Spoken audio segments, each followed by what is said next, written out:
واختار موسى قومه 70 رجلا لميقاتنا فلما أخذتهم الرجفة قال رب لو شئت أهلكتهم من قبل وإياي أتهلكنا بما فعل السفهاء منا إن هي إلا فتنتك تضل بها من تشاء وتهدي من تشاء أنت ولينا فاغفر لنا وارحمنا وأنت خير الغافرين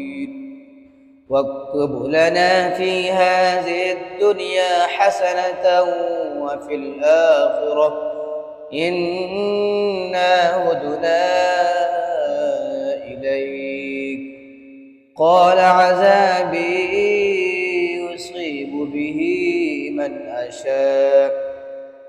ورحمتي وسعت كل شيء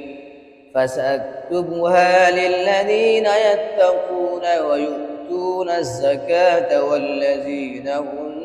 بآياتنا يؤمنون الذين يتبعون الرسول النبي الأمي الذي يجدونه مكتوبا عندهم في التوراة والإنجيل يأمرهم بالمعروف وينهاهم عن المنكر ويحل لهم الطيبات ويحرم عليهم الخبائث ويضع عنهم إصرهم والأغلال التي كانت عليهم